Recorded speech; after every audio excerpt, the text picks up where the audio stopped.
이사야서 9장 6절 말씀입니다. 구약성경 이사야서 9장 6절 말씀입니다. 이는 한 아이가 우리에게 태어났고 한 아들을 우리에게 주셨는데 그의 어깨에는 정권이 놓이고 그의 이름은 놀라우시니 조언자, 강하신 하나님, 영존하는 아버지, 평강의 통치자라 할 것이기 때문이라. 아멘. 기도하겠습니다.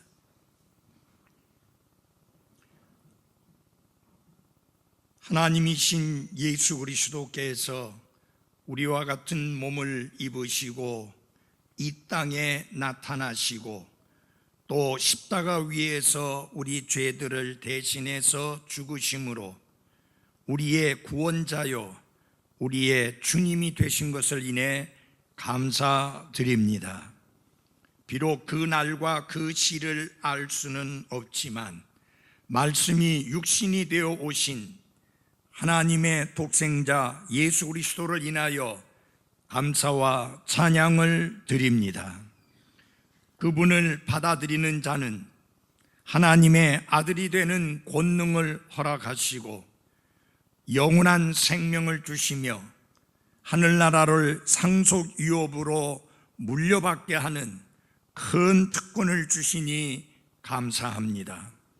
이 시간 우리 마음속에 다시 한번 예수님이 이 땅에 구원자로 오신 것에 대한 감사와 찬양이 새로워지게 해 주옵소서. 예수님 이름으로 기도했습니다. 아멘. 오늘 아침에는 성탄절의 주인공은 예수님이다 라는 제목으로 말씀을 드리겠습니다. 한번 다 같이 해봅시다. 성탄절의 주인공은 예수님이다.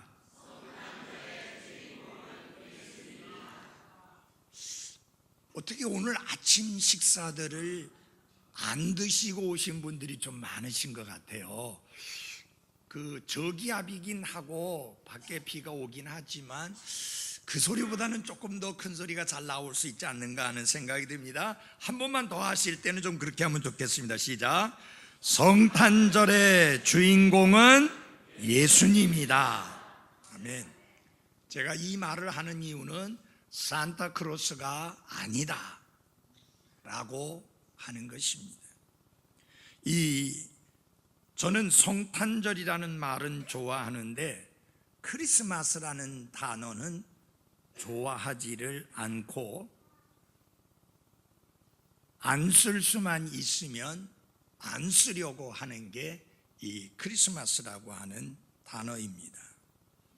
이 크리스마스라는 단어의 어원을 살펴보면 도대체 이 단어가 어디서부터 왔느냐라고 하는 것을 살펴보면 Christ, 그리스도라는 말하고 Mass, 미사라는 말하고 두 개가 합쳐서 된 말이 크리스마스인데요.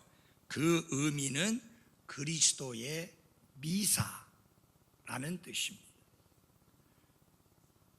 미사는 천주교회의 제사의식을 일컫는 말입니다. 여러분들이 천주교의 미사를 주의 깊게 지켜보면 아직도 구약시대의 제사장처럼 자기 스스로를 제사장이라고 부르면서 그 구약시대의 제사의식을 그대로 반복하고 있는 것을 보게 됩니다. 단 양이나 염소나 송아지를 잡아서 그 피를 드리지 않을 뿐입니다. 여러분, 흔히 신부라고 사제라고 불리는 그 단어는 영어로 priest, 구약의 제사장이라는 뜻입니다. 성경대로 믿는 성경신자들은 결코 미사를 드리지 않습니다.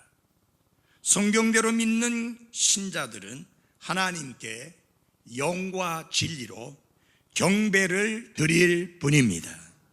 그리고 예수님은 우리에게 말씀하시면서 하나님을 영과 진리로 경배하는 자를 찾고 계시다고 말씀하셨고, 구원받은 이후에 우리가 변화되어서 하나님이 찾고 있는 영과 진리로 경배드리는 그리스도인으로 바뀌게 된 것입니다. 이 미사라는 단어 속에는 끔찍한 요소가 들어 있습니다.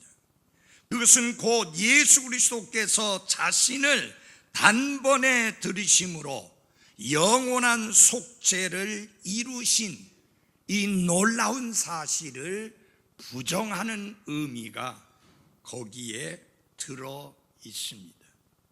그래서 우리 성경 신자들은 크리스마스라는 용어를 쓰지 않도록 하는 게 맞습니다.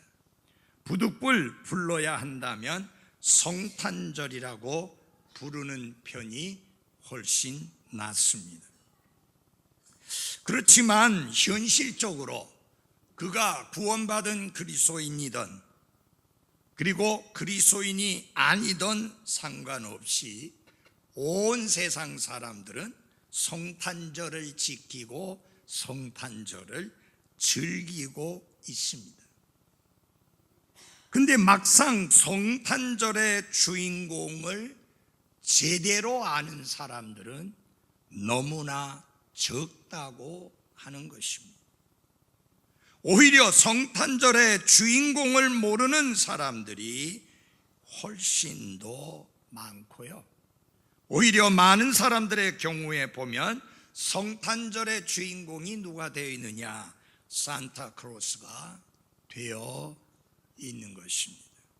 그래서 사람들은 성탄절 하면 생각 떠오르는 게 산타크로스고, 그리고 산타크로스가 갖다 준다고 하는 선물, 그것을 생각합니다.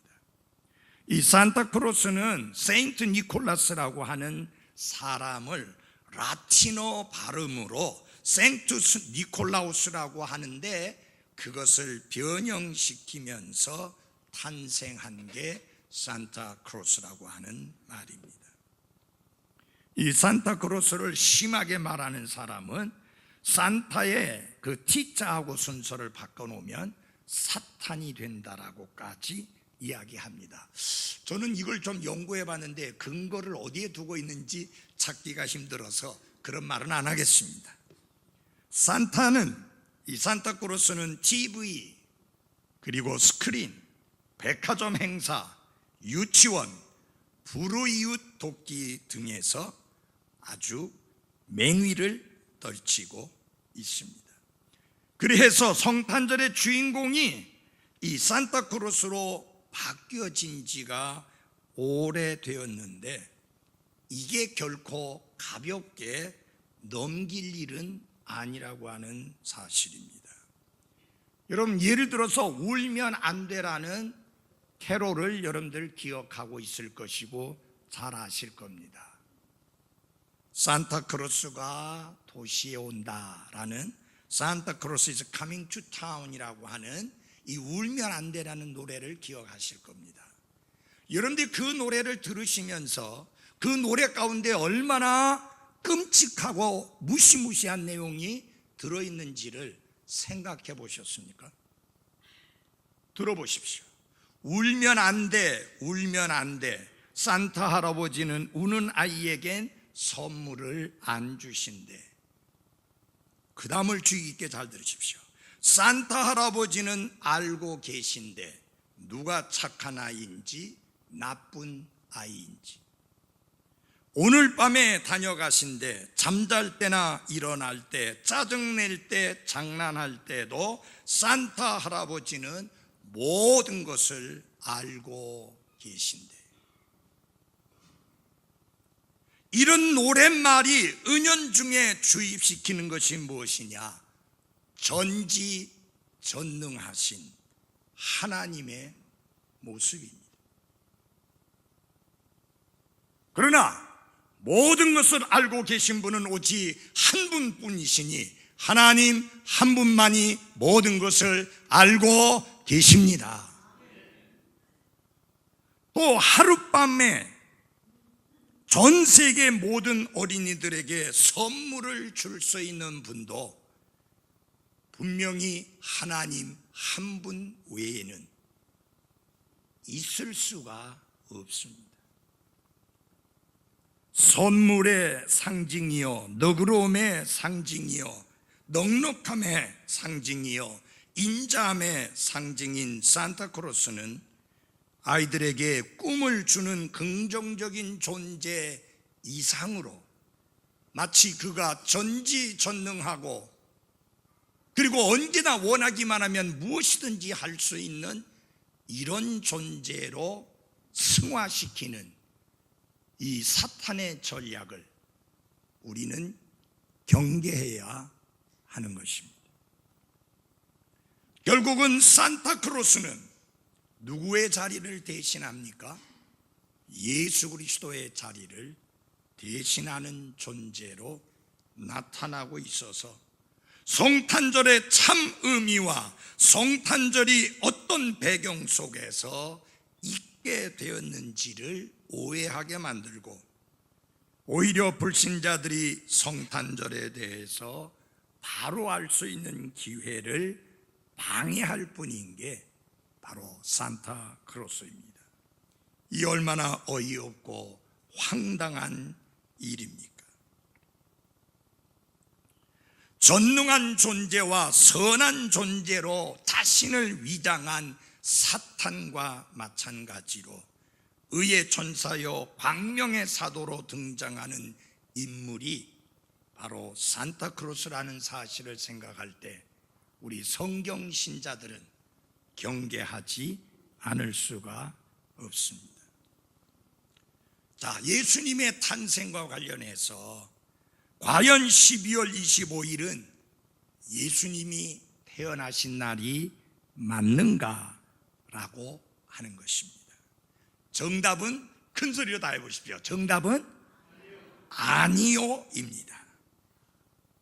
4세기 후반 로마 천주교회가 만들어낸 산물이 바로 12월 25일이 성탄절이라고 하는 주장입니다. 이 천주교회의 백과사전에서도 성탄절의 기원은 이집트에 있다라고 이렇게 기록을 하고 있습니다. 로마 천주교회는 4세기 후반에 고대 로마의 태양신인 솔의 탄생일인 12월 25일을 다시 말하면 고대 로마의 우상숭배의 축제일이었음에도 불구하고 그 날을 예수 그리스도의 탄생일로 지정하여서 지키기 시작했고요. 마침내 5세기에 이르러서는 예수 그리스도의 탄생일로 영구히 지키라고 하는 명령을 내리게 되었습니다. 그것뿐만이 아니죠. 크리스마스와 관련된 많은 전통적인 관습들이 이교도들이 한겨울에 벌리던 농신제 및 태양의식들하고 예수 그리스도의 탄생을 한데 합쳐서 생기게 된 것이 그런 크리스마스의 전통 관습들입니다. 특별히 크리스마스 이브에 벽난로에 장작을 떼고 케이크를 나누고 그리고 꼭 크리스마스 트리를 세우는데 푸른 나무를 크리스마스 트리로 삼아서 장식을 해서 세우는 것. 여러분, 성경의 푸른 나무와 관련해서 경고한 내용 중에 우상 숭배를 경고하는 내용이 10곳 이상 성경에 나와 있다는 것을 아셔야 합니다. 동방 박사가 3가지 선물을 예수님께 드렸다라고 해서 그래서 선물을 교환하는 습관과 관습들이 생겼는데요, 이것도 이교도의 풍습이지 그리스도인의 풍습은 아닙니다. 그 동방에서 온 지혜자들이 선물을 예수님께 드렸지 자기들끼리 선물을 주고받고 하지 않았습니다. 자, 그러면 이 모든 것들이 다 나쁘냐? 그렇게 하고 있는 사람들은 정죄를 받아야 하느냐? 우리는 그들을 비난하고 공격하면서 저들은 하나님의 말씀에서부터 많이 떨어져 나간 잘못된 사람들이라고 그렇게 공격을 해야 하느냐? 그렇지는 않습니다. 그들이 하고 싶어서 하고, 어떤 분들은 그때를 계기로 해서 많은 사람들을 초청하고 그들로 하여금 복음을 들을 수 있는 기회를 갖게 한다는 의미에서 그들은 잘 활용을 하기도 합니다. 미국에 3대 명절이 있습니다. 이스터라고 하는 부활절. 그날이 정확하게 예수님이 부활하신 날은 아니지만 사람들은 그때를 계기로 해서 열정적으로 적극적으로 전도를 하고 교회도 많은 순서들을 준비해서 사람들을 초청해서 복음을 들을 수 있는 기회를 갖도록 한다는 면에 있어서 굉장히 긍정적인 면이 있습니다. 그 다음에 Thanksgiving Day, 추수감사절이라고 하는 감사절, 그것도 미국 사람들에게는 엄청난 명절입니다. 그 다음에 크리스마스가 가족들이 함께 모이는, 그리고 가족들과 함께 휴가를 즐기는 아주 큰 명절이고, 교회적으로도 엄청나게 많은 순서들을 준비해서 새로운 사람들을 교회로 초청해서 생전 교회 안 가던 사람도 그때는 왠지 모르게 가고 싶은 생각이 있어서 쉽게 따라오는, 그래서 그들에게 복음을 전해서 그들이 구원받고 변화되는 긍정적인 요소들이 많이 있습니다. 많은 교회들이 그래서 이 성탄절을 지키고 있습니다. 일단 정리해야 될 게 있습니다. 크리스마스는 교회가 반드시 지켜야 할 성경적인 절기는 아니라고 하는 것입니다. 예수님의 탄생일이 우상 숭배의 대상이 될 수 있는 것을 하나님께서 아시고, 하나님께서는 그 날을 아무도 알지 못하게 하셨습니다. 그래서 초대교회 성도들은 성탄절을 알지도 못했고 관심도 두지 않았습니다. 신약 성경을 읽어보시면 성탄절과 관련된 내용이 없어요. 하나님이 사람의 몸을 입고 인류를 구원하시고자 하시는 구원자로서 베들레헴 마구간의 구유에서 태어났다는 사실 그 자체가 중요한 것이지, 그 날짜 자체가 중요한 것은 아닙니다. 아멘? 날짜 자체가 중요한 건 아니에요. 구약시대에는 날을 매우 중요하게 여겼고 많은 절기들이 있었습니다. 그런데 그 구약의 많은 절기들이 무엇이었느냐?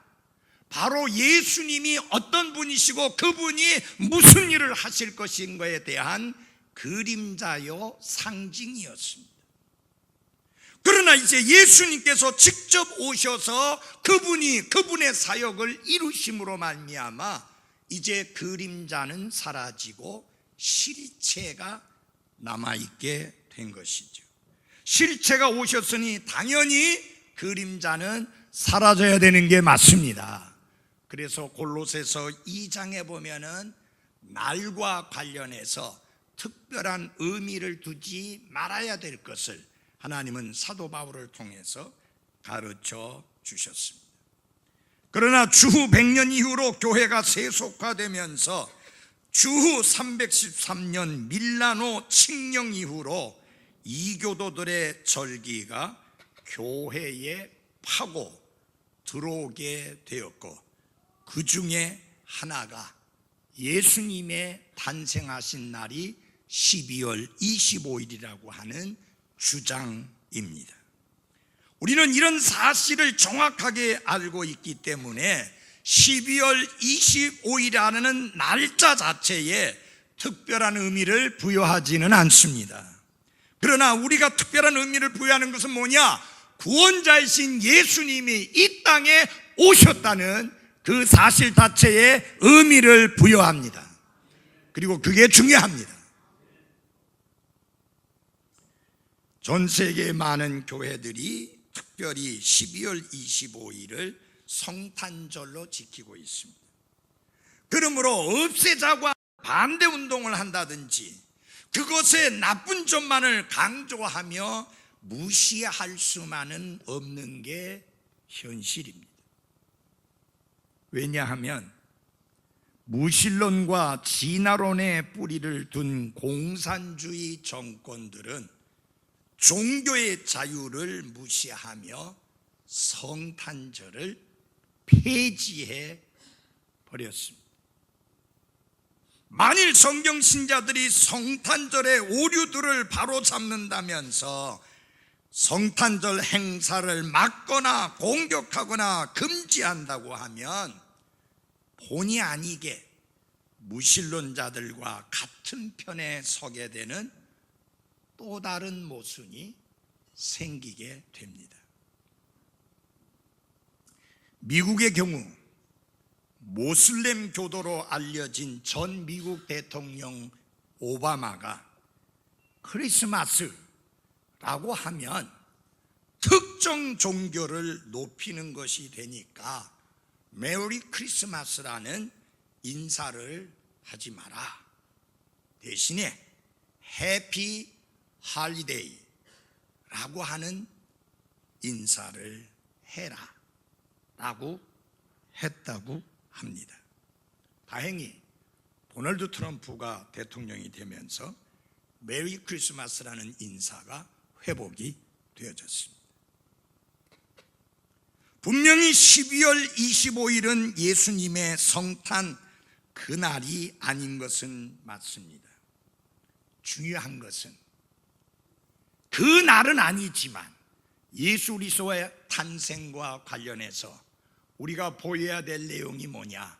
기뻐하고 즐거워하고 감사하는 것입니다. 천사가 전해준 내용이 뭡니까? 모든 백성들에게 미칠 만한 큰 기쁨의 좋은 소식이다. 여러분, 모든 사람들에게, 모든 백성들에게 큰 기쁨의 소식이 될 수 있는 것은 하나밖에 없습니다. 그것은 뭐냐? 구원자가 탄생하셨다는 소식입니다. 왜 그러느냐? 모든 사람이 죄를 지었고 의인은 없나니 단 한 사람도 없기 때문에 모든 사람에게는 구원이 필요하고 모든 사람은 구원받아야 되는데, 구원자가 태어나셨다는 소식은 모든 백성에게 큰 기쁨의 좋은 소식일 수밖에 없습니다. 그래서 사랑하는 여러분, 예수 그리스도의 탄생을 인하여 기뻐하고 즐거워하고 감사하는 성도들이 되시기를 바랍니다. 왜냐하면 그분의 탄생이 없이는 나와 여러분이 구원받을 수 없었기 때문입니다. 사복음서를 제외하고 가장 친숙하고 사랑받는 구절 중에 하나가 바로 이사야서 9장 6절, 조금 전에 우리가 함께 본 말씀입니다. 우리 한번 다 같이 한 목소리로 한번 읽어보겠습니다. 시작. 이는 한 아이가 우리에게 태어났고 한 아들을 우리에게 주셨는데 그의 어깨에는 정권이 놓이고 그의 이름은 놀라우신 이, 좋은 자, 강하신 하나님, 영존하는 아버지, 평화의 통치자라 할 것이기 때문이라. 아멘. 이 이사야서 9장 6절 말씀에서는 예수 그리스도께서 어떤 분이시냐, 그분은 완전하신 하나님이시며 동시에 완전하신 사람이 되신 분이 예수 그리스도라는 사실을 이 구절 속에서 분명하게 드러내서 밝히고 있습니다. 첫째, 예수님이 사람이 되셨다고 하는 의미를 이렇게 표현했습니다. 한 아이가 우리에게 어떻게 해요? 태어났다. 예수님은 한 아이로서 태어나셨습니다. 마리아를 통해서, 처녀를 통해서 예수님이 이 세상에 한 아이로서 태어나셨습니다. 이것은 예수님이 사람 되심을 말합니다. 그 다음에 한 아들을 우리에게 주셨다라는 말씀은 그분이 하나님의 독생자, 하나님이심을 나타내는 말씀입니다. 여러분이 잘 알고 있는 요한복음 3장 16절, 하나님이 세상을 이처럼 사랑하사 자신의 무엇을 주셨으니? 독생자를 주셨으니. 하나님의 독생자이기 때문에 그분을 믿는 자들은 멸망하지 아니하고 영존하는 생명을 얻을 수가 있는 것입니다. 예수님이 단순한 한 인간에 불과하다면 그분을 믿든 안 믿든 상관없이 영존하는 생명, 영원한 생명을 얻을 수가 없습니다. 그분이 하나님의 독생자, 하나님이 주신 독생자이기 때문에 그분을 믿는 자들이 멸망하지 아니하고 영존하는 생명을 얻습니다. 그러면서 이사야 대언자는 예수 그리스도께서 어떤 일을 하실 것이냐라는 사실을 시간을 훌쩍 뛰어넘어 가지고 말씀을 하고 있는데, 다윗의 왕자에 앉아서 통치하시게 될 예수님을 말씀하고 있습니다. 그래서 뭐라고 말했느냐? 그의 어깨에는 무엇이 놓였다? 정권이 놓였다. 여러분, 대통령이 바뀌게 되면은 정권을 되찾았다, 무슨 정권을 뭐 어쨌다라는 소리를 쓰죠. 통치권이 그 다른 사람에게 넘어갔다라는 뜻인데, 여기에서는 예수님의 어깨에는 무엇이 놓이고? 정권이 놓이고. 그러면 언제 예수님께 정권이 놓이고 그분이 다스리시느냐? 예수 그리스도께서 다시 오셔서 다윗의 왕좌에 앉으시사 다스리시게 될 천년 왕국 때 이것이 문자 그대로 이루어지게 되는 것입니다. 그러나 여러분이 알다시피 예수님은 유대인의 왕으로 오셨지만 유대인들은 예수님을 받아들이지 뭐예요? 않았습니다. 오히려 그분을 십자가에 못 박아 죽였던 사실을 알 것입니다. 그러나 그분은 다시 오십니다. 그리고 다윗의 왕좌에 앉으십니다. 그리고 천년 동안 왕노를 하시게 될 것입니다. 그때에는 이 땅에 진정한 평화가 있게 될 것이고, 그때 예수님은 의와 공평으로, 의와 공의로 세상을 통치하시게 될 것입니다. 그때까지는 이 세상에 평화가 없습니다. 어떤 종류의 전쟁이든 그 전쟁은 그치지 않고 있습니다. 무역 전쟁이든지 무력 전쟁이든지 전쟁은 끝이 없이 계속되고 있습니다. 유엔이 세계 평화를 위해서 창설되었지만 유엔이 창설되고 난 다음에 더 많은 전쟁들이 있었고 더 많은 끔찍한 일들이 일어났습니다. 유엔은 해답이 아닙니다. 해답은 예수 그리스도, 평화의 통치자이신 예수님이 해답입니다. 그래서 저희들은 신학교 다닐 때 저희 신학교에서는 옛날에 유엔데이라고 있었죠. 유엔의 날, 그때 그게 공휴일이었어요. 다른 학교 다 놀았는데 우리는 안 놀았어요. 우리는 성경적으로 유엔이 잘못되었으니까 노는 게 아니라 그날 공부해야 된다. 그 정도로 성경적이었습니다, 우리 신학교가. 네. 이사야 대언자는 예수 그리스도를 놀라우신 이 좋은 자, 강하신 하나님, 영존하는 아버지, 평화의 통치자라고 밝히면서 성탄절의 주인공이 누구이시며 어떤 분이신지를 우리에게 확실하게 드러내 보여 가르치고 있습니다. 자, 조금 전에 말씀드린 대로 성탄절의 주인공은 누구라고요? 예수님이다. 그래서 우리가 이분을 알아야 돼요. 첫 번째 뭐라고 말했느냐? 놀라우시니. 다 같이 한번 해봅시다. 놀라우시니. 예수님이 놀라우신 분이라고 하는 이 사실은 우리에게 어떤 의미를 주느냐? 우리의 삶의 무료함, 즉 심심하고 지루한 삶을 확 바꾸어 놓는 그런 분이라는 의미가 있습니다. 아멘.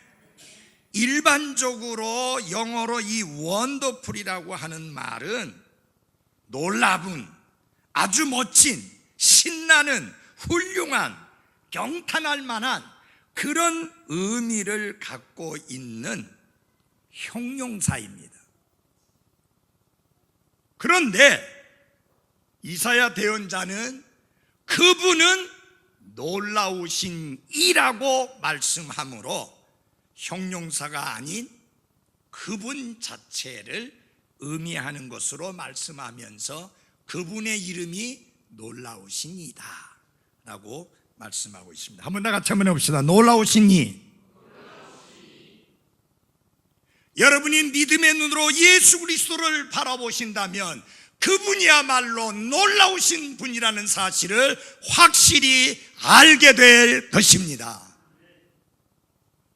상담자들의 말에 따르면 성탄절 기간에 넌더리를 내면서 삶이 너무 무의미하고 삶이 너무 지루하고 삶이 너무 심심하고 삶이 너무 답답하다고 하는 감정에 사로잡혀서 자살을 시도하는 사람들이 많이 있는데 실제로 많은 사람들이 성공하기도 한다고 합니다. 너무나 많은 사람들이 이야기합니다. 인생이 무료하다고, 너무 심심하다고, 너무 지루하다고, 너무 재미가 없다고. 예수님은 인생이 그렇게 지루하고 심심하고 답답하게 살아가고 있는 것을 정확하게 아시는 분이십니다. 여러분과 제가 구원받기 전에 정말 인생이 너무 답답하지 않았습니까? 너무 지루하지 않았습니까? 너무 무료하지 않았습니까? 근데 예수님이 내 마음에 들어와 계신 후 변하여 새 사람이 되고 나서 우리의 인생은 놀라운 삶으로 바뀌어지게 되었습니다. 그래서 찬송 작사자는 그렇게 노래하지 않았습니까? 놀라운 날이었네. 영원히 못 잊을 날. 죄악의 길 잃고 헤매던 나 주님이 찾아주셨네. 그분이 찾아주시고 그분이 우리를 구원해 주시고 그분 안에서 우리가 새로운 창조물이 되므로 옛 것들은 다 지나가고 지루하고 답답하고 무료한 삶은 다 지나가고 그리스도 예수님 안에서 모든 것이 새롭게 된 것을 감사하십시오. 정말 여러분이 새롭게 된 것이 없다고 하면 구원받았다고 말하면서도 전혀 새롭게 된 것이 없다고 말한다면 나는 여러분의 구원에 대하여 조금은 의심할 수밖에 없습니다. 아니, 많이 의심할 수밖에 없습니다. 왜? 예수님이 우리 안에 찾아오시면, 아니 우리가 예수님 안에 들어가게 되면 절대로 옛날과 같을 수가 없기 때문에 그렇습니다. 변화가 일어난다는 말이에요. 새로워진다는 말이에요. 놀라운 일이 벌어진다는 말이에요. 왜? 예수님이 놀라우신 분이기 때문인 것입니다. 그분의 탄생, 그분의 삶, 그분의 죽음, 그분의 부활, 이 모든 것이 다 놀랍습니다. 왜냐하면 여러분과 저와는 전혀 다르기 때문에, 아니 이 땅의 어느 누구와도 전혀 다르기 때문입니다. 예수님이 탄생한 것처럼 탄생한 사람이 누가 있어요? 예수님은 처녀의 몸을 통해서 남자와 상관없이 탄생하셨습니다. 여기 우리 가운데 누가 그렇게 탄생했습니까? 그분의 삶을 보십시오. 완벽했고 완전했고 거룩하고 흠도 점도 티도 없는 완벽한 완전한 사람이었습니다. 문자 그대로 우리처럼 피곤함도 느끼셨습니다. 우리처럼 졸리기도 하셨습니다. 우리처럼 굶주림을 느끼시기도 했습니다. 그렇지만 우리와 똑같이 그런 것을 느끼고 경험하셨지만 그분과 우리와의 근본적인 차이점이 뭐냐? 그분에게는 죄가 없으십니다. 그러니까 놀라우신 분이잖아요. 그분의 죽음을 보십시오. 그분이 어떻게 죽으셨습니까? 십자가에서 죽으셨죠. 십자가에 죽으셨다는 게 중요한 게 아닙니다. 그분은 자신의 죄 때문이 아니라 여러분과 저의 죄들 때문에 십자가 위에서 대속의 죽음을 죽으셨습니다. 인류 역사 가운데 그런 대속의 죽음을 죽으신 분이 있습니까? 없지 않습니까? 그 누구도 그렇게 대속의 죽음을 죽을 수 없고 그 누구도 대속의 죽음을 죽은 자가 없습니다. 오직 예수 그리스도 그분만이 여러분과 저를 대신해서 대속의 죽음을 죽으셨습니다. 그러니까 그분의 죽음이 놀랍지 않습니까? 그분의 부활이 얼마나 놀랍습니까? 그분은 말씀하신 그대로 3일이 지나고 난 다음에 3일 후에 정확하게 부활하셨습니다. 그리고 다시 죽지 않으셨습니다. 앞에 예수님에 의해서 다시 살아났던 나사로, 나인성 과부의 아들, 그들은 다시 죽었지만 예수님은 다시 죽지 않으시고 영원히 살아 계십니다. 그래서 사망과 지옥의 열쇠를 쥐고 계신 하나님이신 예수님, 그분의 부활을 보십시오. 놀랍지 않습니까? 어마어마한 크기의 돌이 그 무덤 입구를 막고 있었지만 예수님께는 아무 상관이 없었습니다. 예수님께서 여러분과 저의 삶을 위해 또 우리에게 주시는 가르침, 그분이 보이신 본보기, 그분이 우리에게 베푸신 사랑, 그분의 능력 하나하나를 살펴보면 우리는 한마디밖에 할 수 없습니다. He is wonderful. 그분은 놀라우신이라고 고백할 수밖에 없는 것입니다. 그런데 이런 예수님을 믿고 이런 예수님을 통해서 구원받고 이런 예수님을 통해서 그분과 함께 매일매일 살아가는 그리스도인이 삶이 지루하다? 이해가 안 갑니다. 삶이 답답하다? 이해가 안 갑니다. 삶이 너무 무료하다? 이해가 안 갑니다. 그럴 수가 없죠. 사도 바울은 날마다 새롭도다 라고 고백했는데 정상적인 그리스도인의 삶에는 날마다 새로운 것이 있습니다. 비정상적인 그리스도인의 삶에는 날마다 새로운 것이 없어요. 어제가 오늘 같고 오늘이 내일 같고 기대할 것도 없고 감격할 만한 것도 없고 감동될 만한 것도 없고 문제가 있죠. 잘못됐죠. 이 놀라우신 예수님과 함께 걷고 동행하는 삶에는 계속 깜짝깜짝 놀랄 만한 놀라움의 연속이어야 하는 것입니다. 여러분, 이 정상적인 그리스도인의 생활이 얼마나 놀랍고 얼마나 대단하고 얼마나 위대하고 얼마나 엄청난 것인지 이거 누리고 살아야 되잖아요.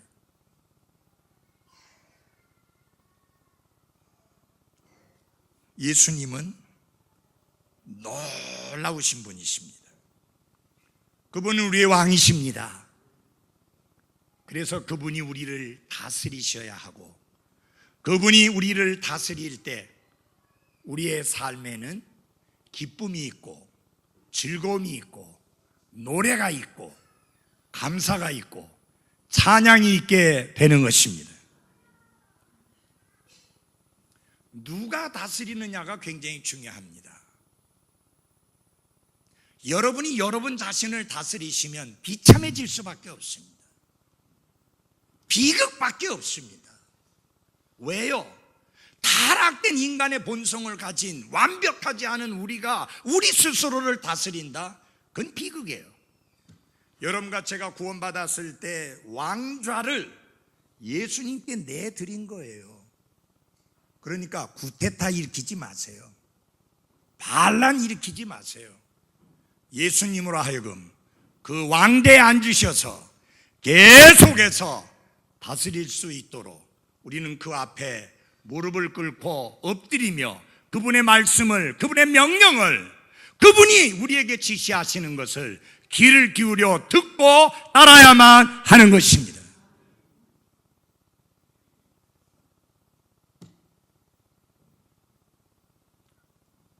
예수님의 우리에 대한 보살핌을 생각해 보십시오. 예수님은 어떻게 우리를 보살피는가를 말씀하시면서 눈 깜짝할 동안도 쉬지 않고 우리를 돌보신다 그랬습니다. 여러분, 눈 깜짝할 순간에 대형 사고가 일어날 수 있고요, 눈 깜짝할 순간에 우리의 생명을 잃을 수도 있는 게 인생입니다.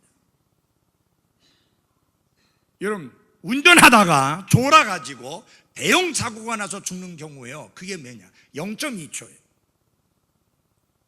0.2초에 목숨이 사라진다고 말이에요.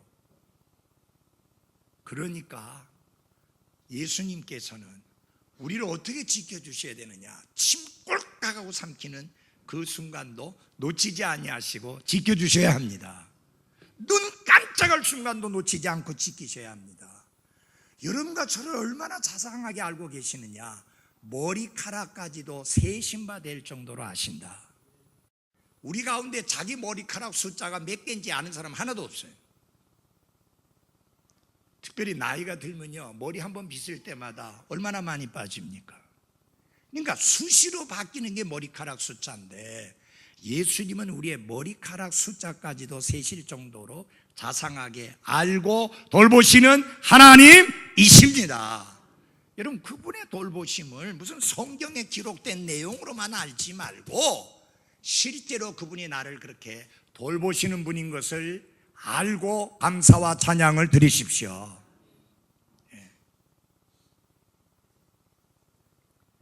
이 어른들이 연세가 드셔도 자기 자식들이 엄청나게 나이가 많은데도 이 100살 된 어른이 80살 먹은 아들에게 얘야 길 조심해라, 차 조심해라 그러는 거예요.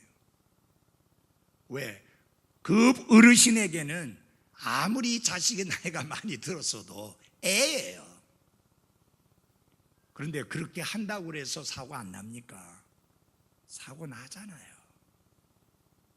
부모는 24시간 365일 계속 여러분과 저를 지켜줄 수 없습니다. 그런데 예수 그리스도는 침 삼킬 동안도 놓치지 아니하시고 눈 깜짝할 순간도 놓치지 아니하시고 우리의 머리카락까지 세심받을 정도로 자상하게 하시면서 세상의 끝날까지 우리와 항상 함께 계시겠다고 약속해 주셨습니다. 여러분, 예수님이 나와 함께 계신다는 것을 느끼려고 하지 마십시오.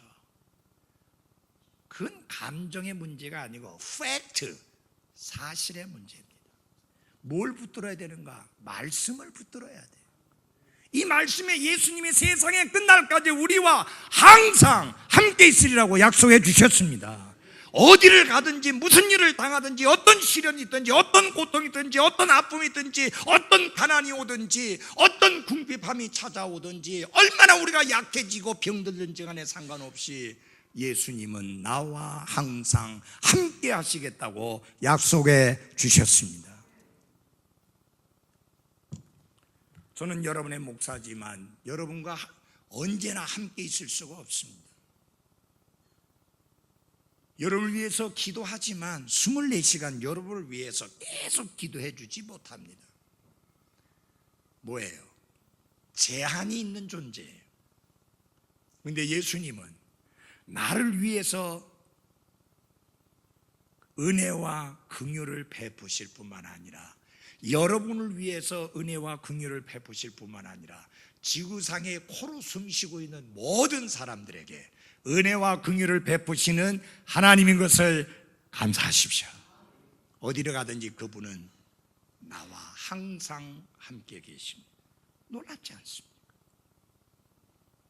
뿐만 아니라 그분의 은혜가 얼마나 풍성한지 사도 바울이 너무너무 아파요.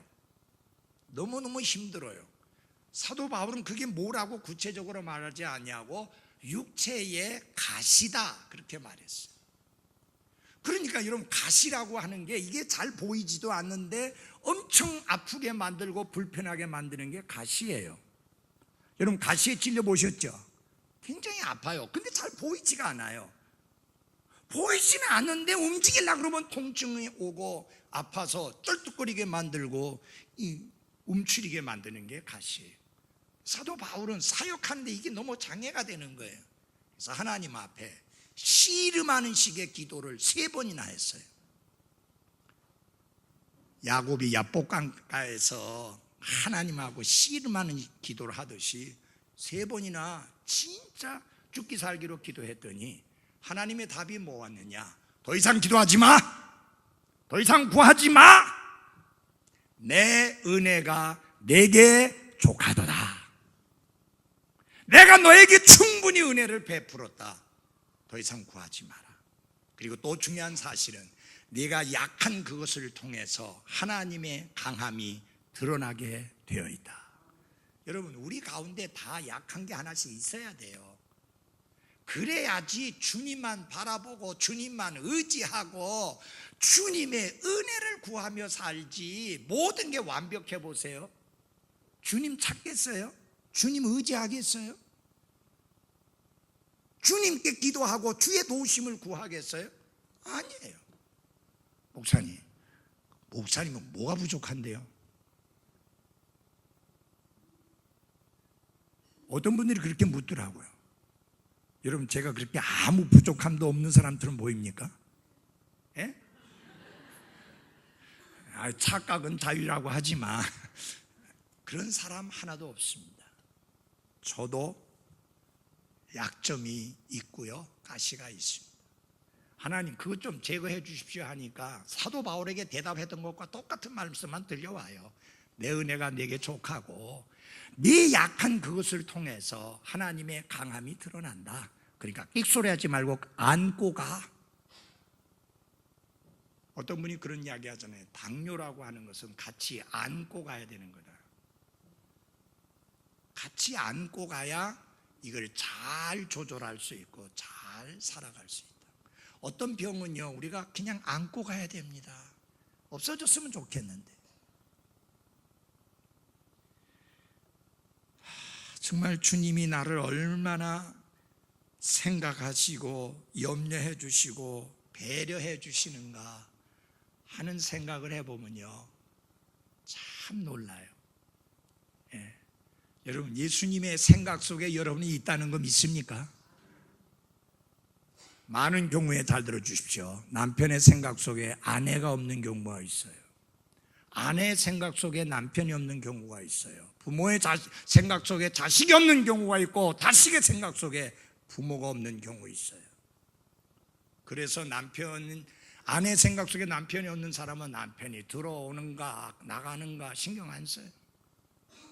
여보 나 왔어 해도 아무 반응이 없어. 참 속상하잖아요. 내가 무슨 그림자도 아니고 투명인간도 아니고 속상하잖아요. 근데 예수님은요, 예수님 저 왔어요 하니까 어서 온나 환영하고 반기고 기뻐하시는 예수님을 감사하십시오. 너무너무 나를 생각해 주십니다. 너무너무 나의 삶에 염려해 주십니다. 같이 느끼시는 분인 거예요. 왜? 그분이 육신을 가지고 이 땅에서 사셨잖아요. 피곤함이 무엇인지를 알고, 지친다는 게 무엇인 것인지를 알고, 부족한다는 게 무엇인 건가를 알고, 배고픔이라는 게 무엇인지를 아시는 예수님이십니다. 놀랍지 않아요? 나의 주님이, 나의 구원자가, 나의 하나님이 그렇게 배려를 잘해주시는 분이시다. 놀라우신 일 맞잖아요. 아멘. 이런 예수님이 있는 것을 감사하십시오. 어떤 종류의 시련이나 어떤 종류의 유혹이나 어떤 걱정이 있든지 간에 예수님은 나와 여러분에 대하여 관심을 가지고 계십니다. 모든 사람을 마치 단 한 사람을 돌보시는 것처럼 돌보시는가 하면, 모든 사람을 돌보시는 것처럼 각 사람을 돌보시고 마치 그 한 사람이 전부인 것처럼 나와 여러분을 돌보시는 분이 예수님이십니다. 그러므로 예수님과 동행하는 삶은 놀라움으로 가득 찬 삶일 수밖에 없습니다. 여기 학생들, 청년들, 학생들 중에는 불만도 많고 불평도 많을 거예요. 왜 우리 가정은, 왜 내 학교 생활은 왜 이렇게 안 풀리는가? 청년들은 왜 내 직장 잘 안 되는가? 안 풀리는가? 여러 가지 생각들이 있을 수 있어요. 근데 예수님은 그 사실을 압니다. 여러분이 기도하기를 원하시고, 그래서 그분을 의지하는 믿음으로 변화되기를 기대하십니다. 여러분의 필요가 무엇입니까? 청년들, 결혼 문제입니까? 기도하십시오. 직장 문제입니까? 기도하십시오. 건강 문제입니까?